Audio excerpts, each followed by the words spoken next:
I got so much motherfucking design on right now. Break it down, bring it back, make it clap. I got 3 old thoughts, new block, where that day. Bitches on my line, and you know.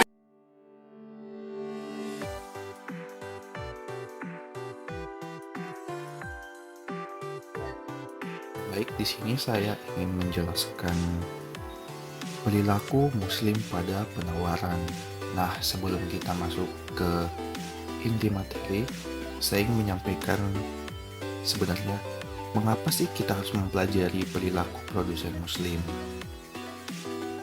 Nah, di dalam Quran surah Saba ayat 10-11 yang artinya, sesungguhnya telah kami berikan kepada Daud kurnia dari kami berfirman, hai gunung-gunung dan burung-burung, bertasbihlah berulang-ulang bersama Daud, dan kami telah melunakkan besi untuknya, yaitu buatlah baju besi yang besar-besar dan ukurlah anyaman dan kerjakanlah amalan yang saleh. Sementara dalam sebuah hadis disebut bahwa Rasulullah SAW bersabda yang artinya, tak ada seorang Muslim yang menanam pohon kecuali sesuatu yang dimakan dari tanaman itu akan menjadi sedekah baginya, dan yang dicuri akan menjadi sedekah. Apa saja yang dimakan oleh binatang buas darinya, maka sesuatu yang dimakan itu akan menjadi sedekah baginya. Apapun yang dimakan oleh burung darinya, maka hal itu akan menjadi sedekah baginya. Tak ada seseorang pun yang mengurangi kecuali itu akan menjadi sedekah baginya. Hadis riwayat Muslim.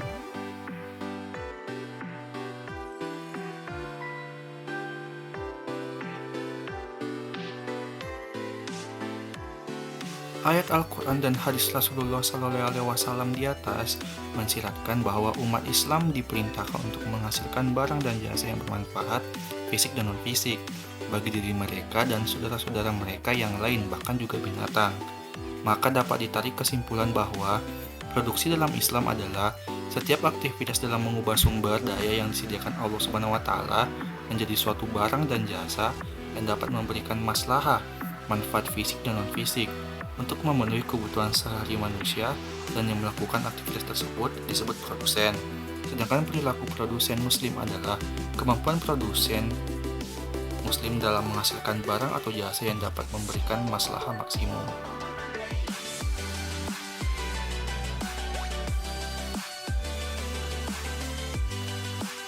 Secara spesifik, aktivitas yang dilakukan produsen Muslim dalam memenuhi kebutuhan-kebutuhan yang dapat menghasilkan maslahah maksimum antara lain: 1. Kegiatan mengubah bentuk suatu barang.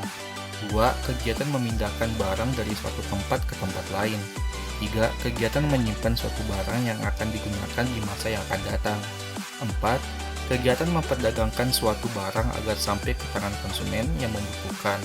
Dan yang kelima, kegiatan yang dilakukan oleh seseorang yang orang lain mengakui keberadaannya.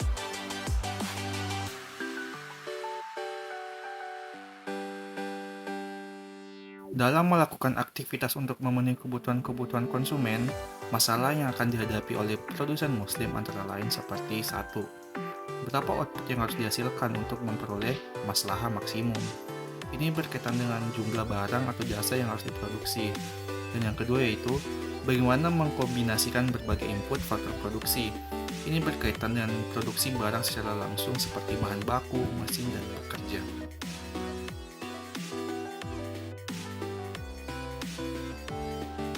Nilai-nilai Islam yang relevan dengan produksi dikembangkan dari 3 nilai utama dalam ekonomi Islam, yaitu khalifah, adil, dan takaful. Secara lebih rinci, nilai-nilai Islam dalam produksi meliputi 1. Berwawasan jangka panjang, yaitu berorientasi pada tujuan akhirat. 2. Menepati janji dan kontrak, baik dalam lingkup internal dan eksternal. 3. Memenuhi takaran, ketepatan, kelugasan, dan kebenaran. 4. Berpegang teguh pada kedisiplinan dan dinamis. 5. Memuliakan prestasi dan produktivitas. 6. Mendorong ukhuwah antar sesama pelaku ekonomi. 7. Menghormati hak milik individu. 8. Mengikuti syarat sah dan rukun akad atau transaksi. 9. Adil dalam bertransaksi. 10. Memiliki wawasan sosial. 11. Pemberian upah tepat waktu dan layak.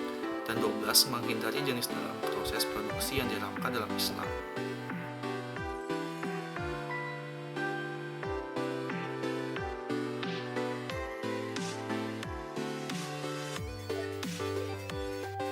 Selanjutnya, kita akan masuk di prinsip dan tujuan produksi dalam Islam. Sebelum masuk ke inti materi, kita harus mengetahui apa itu produksi. Produksi merupakan urat nadi dari rangkaian aktivitas ekonomi untuk memproduksi suatu barang atau jasa yang bisa menghasilkan maslahat maksimum. Dibutuhkan keterlibatan banyak faktor produksi. Pada umumnya, faktor produksi melibatkan alam, tenaga kerja, modal, dan skill dan kewirausahaan. Keempat faktor produksi inilah yang menghasilkan barang dan jasa yang dapat memberikan maslahat maksimum. Ada prinsip-prinsip dan tujuan yang harus diperhatikan sebagai prinsip-prinsip dan tujuan dalam melakukan setiap aktivitas produksi. Prinsip-prinsip yang dimaksud yaitu yang pertama, peduli terhadap nilai dan moral. Yang kedua, peduli terhadap sosial kemasyarakatan. Dan yang ketiga yaitu menghindari kezaliman. Sedangkan tujuan yang dimaksud yaitu untuk menyediakan barang dan jasa yang dapat menghasilkan maslahat maksimum. Tujuan kegiatan produksi ini menghasilkan maslahat bisa diwujudkan dalam berbagai bentuk antara lain seperti 1. Pemenuhan kebutuhan manusia pada tingkat moderat. 2. Menemukan kebutuhan masyarakat dan pemenuhannya. 3. Menyiapkan persediaan barang jasa di masa depan. Dan 4. Pemenuhan sarana bagi kegiatan sosial dan ibadah kepada Allah SWT. Orientasi ke depan ini akan mendorong produsen untuk terus-menerus melakukan riset dan pengembangan guna menemukan berbagai jenis kebutuhan, teknologi yang diterapkan, serta berbagai standar yang lain yang sesuai dengan tuntutan masa depan. Ajaran Islam juga memberikan peringatan yang keras terhadap perilaku manusia yang gemar membuat kerusakan dan kebinasaan termasuk kerusakan lingkungan hidup demi mengejar kepuasan.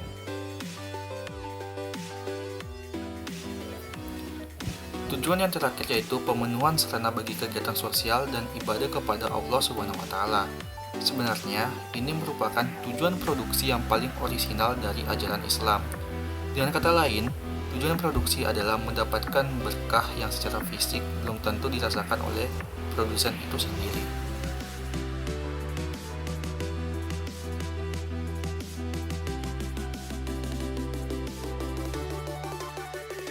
Selanjutnya, kita akan membahas tentang motif produsen muslim. Motif adalah dorongan yang menggerakkan seseorang bertingkah laku dikarenakan adanya kebutuhan-kebutuhan yang ingin dipenuhi oleh manusia. Motif juga dapat dikatakan sebagai daya penggerak dari dalam diri subjek untuk melakukan aktivitas-aktivitas tertentu demi mencapai suatu tujuan. Di sini terbagi menjadi dua, yaitu ada yang peduli terhadap maslahah dan ada yang tidak peduli terhadap maslahah. Kita akan membahas tidak peduli terhadap maslahah dulu. Produsen muslim yang tidak peduli terhadap maslahah, namun ia dianggap rasional secara material, maka ia hanya akan berusaha mencari hasil dan keuntungan material yang maksimal dengan biaya yang minimal dalam memproduksi sejumlah barang dan jasa. Motif produsen muslim tidak peduli terhadap masalah tersebut dapat diketahui melalui fungsi produksi dan fungsi biaya. Ada dua dimensi yang digunakan dalam membahas fungsi produksi dan fungsi biaya ini, yaitu dimensi jangka pendek dan jangka panjang.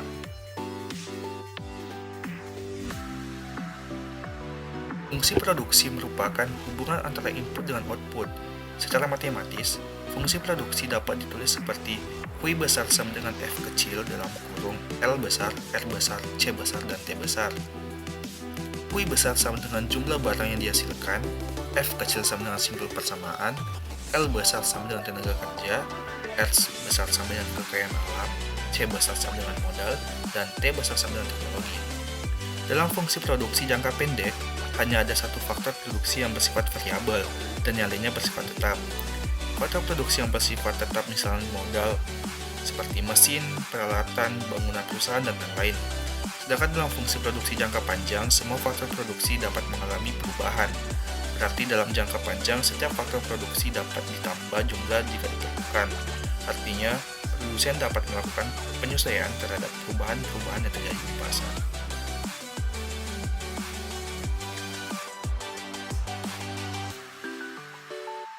Kurva jangka pendek yang ada di samping saya di situ mengilustrasikan 3 tahap. Pada tahap pertama menunjukkan tenaga kerja masih sedikit dan jika ditambah, maka total produksi rata-rata dan produksi marginal akan meningkat. Dan untuk tahap kedua, menunjukkan total produksi terus-menerus sampai produksi optimum sedangkan rata-rata produksi menurun dan marginal produksi menurun sampai titik nol.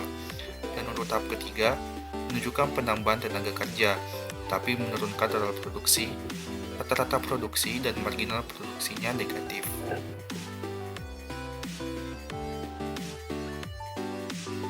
Output yang dipengaruhi oleh dua input variabel adalah kurva isoquant untuk hasil produksi yang sama dan kurva isocos untuk biaya produksi yang sama. Kurva isoquant adalah kurva yang menggambarkan kombinasi dua macam input atau produksi untuk menghasilkan output produksi yang sama jumlahnya. Seperti gambar yang ada di samping, menunjukkan bentuk kurva isoquant dengan slope miring negatif, cembung ke titik origin, tidak pernah terpotong dengan isoquant yang lainnya. Semakin ke kanan atas, maka kedudukan isoquant menunjukkan semakin tinggi jumlah outputnya, misalnya 100, 200, 300 unit, dan seterusnya. Dilihat di gambar di samping, kurva isocos adalah kurva yang menggambarkan biaya yang dikeluarkan oleh produsen dalam rangka berproduksi dengan menggunakan beberapa faktor input tertentu. Isocos membatasi dan membedakan kemampuan produksi produsen. Semakin besar isocosnya, maka semakin besar pula hasil yang akan diperoleh. Sebaliknya, semakin kecil isocosnya, maka semakin kecil pula hasilnya. Kurva yang dapat disajikan seperti yang ada di samping ini.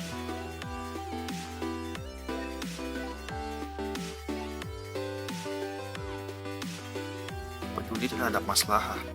Sebagaimana telah diungkapkan sebelumnya bahwa produksi dalam Islam adalah setiap aktivitas dalam mengubah sumber daya yang disediakan oleh Allah SWT menjadi suatu barang dan jasa yang dapat memberikan maslahah untuk memenuhi kebutuhan sehari-hari manusia. Jadi, produsen muslim yang peduli terhadap maslahah akan berusaha untuk menghasilkan sejumlah tertentu barang atau jasa yang dapat memberikan maslahah maksimum, yaitu manfaat fisik dan non-fisik. Jadi, suatu kegiatan produksi yang dapat memberikan maslahah maksimum apabila menggunakan input fisik dan input non-fisik. Misalnya, kompensasi memperkuat pengaruh antara kepuasan kerja terhadap kinerja. Artinya, kepuasan kerja berpengaruh terhadap kinerja, dan adanya kompensasi yang tinggi, maka pengaruh antara kepuasan kerja terhadap kinerja menjadi lebih meningkat. Dalam hal ini, kompensasi bisa saja berpengaruh terhadap kinerja dan bisa saja tidak. Dengan demikian, fungsi persamaan produksi muslim itu dapat dinyatakan seperti QPM sama dengan F kecil I besar NF. I besar sama dengan L RC. Untuk keterangannya yaitu QPM sama dengan kuantitas produksi muslim, F kecil sama dengan simbol persamaan, I kecil sama dengan input fisik, NF sama dengan input non-fisik, L sama dengan tenaga kerja, R sama dengan kekayaan alam, dan C sama dengan modal. Adapun untuk fungsi biaya produksi, diturunkan dari fungsi produksi muslim dan disebut dengan fungsi biaya produksi muslim. Fungsi biaya ini menunjukkan hubungan antara biaya yang digunakan dengan kuantitas produksi fisik dengan non-fisik. Secara matematis, fungsi biaya produksi masalah ini dapat ditulis seperti C besar sama dengan F kecil, Q besar NF. Untuk keterangannya itu, C besar sama dengan jumlah biaya yang digunakan, dan F kecil sama dengan simbol persamaan, Q besar sama dengan produksi fisik, dan NF sama dengan produksi non-fisik. Pendekatan biaya yang digunakan di sini adalah pendekatan full costing, karena pendekatan ini merupakan pendekatan yang paling sesuai dengan Islam. Full costing adalah penentuan biaya produksi yang memperhitungkan semua unsur biaya produksi tanpa memperhatikan apakah ini bersifat variabel, tetap, overhead, ataupun immaterial. Atas dasar ini, maka fungsi ini biaya digunakan untuk jangka pendek dan jangka panjang. Dengan kata lain, bahwa fungsi biaya ini tidak membedakan antara jangka pendek dan jangka panjang, yakni keduanya diasumsikan sama. Sumber dana pembiayaan. Karakteristik dari biaya produksi yang digunakan oleh produsen muslim dalam menghasilkan sejumlah tertentu barang atau jasa sangat bergantung pada sumber biaya yang akan digunakan dalam kegiatan produksinya. Produsen muslim yang tidak peduli terhadap maslahah tentunya lebih suka menggunakan sumber biaya produksi yang berbasis bunga. Sedangkan produsen muslim yang peduli terhadap maslahah tentunya akan menggunakan sumber biaya produksi yang berbasis syariah, seperti bagi hasil, jual beli, dan sewa. Dalam sistem bunga, ada biaya bunga bersifat tetap yang harus dibayarkan oleh produsen, sehingga biaya bunga akan menjadi bagian dari biaya tetap. Dengan kata lain, berapapun jumlah output yang diproduksi, bunga tetap harus dibayar. Konsekuensi lebih lanjut, keberadaannya biaya bunga akan meningkatkan total biaya, situasi yang dapat dilihat seperti gambar di samping.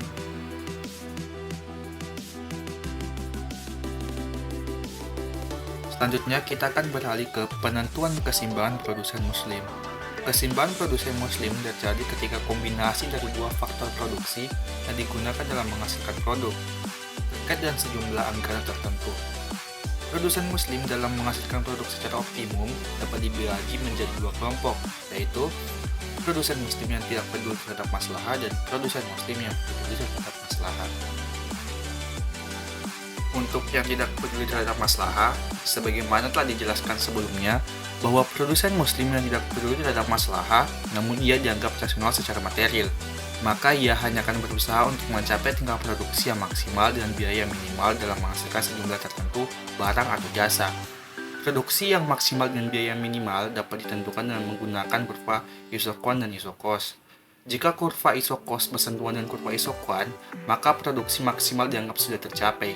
Keadaan ini disebut sebagai keseimbangan produsen muslim atau KPM yang tidak peduli terhadap maslahat.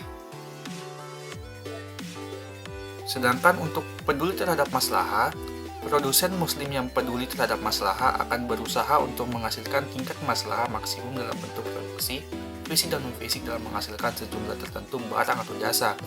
Titik maslahat maksimum yang sama disebut dengan keseimbangan produsen muslim atau KPM yang peduli terhadap maslahat. Maslahat maksimum yang sama dapat ditentukan dengan menggunakan kurva iso maslahat dan iso biaya. Sedangkan untuk peduli versus tidak peduli terhadap maslahat, dalam membandingkannya dapat dilihat dari dimensi yang sama, yaitu jumlah modal dan tenaga kerja yang sama, tingkat biaya yang sama, dan harga input per rupiah yang sama.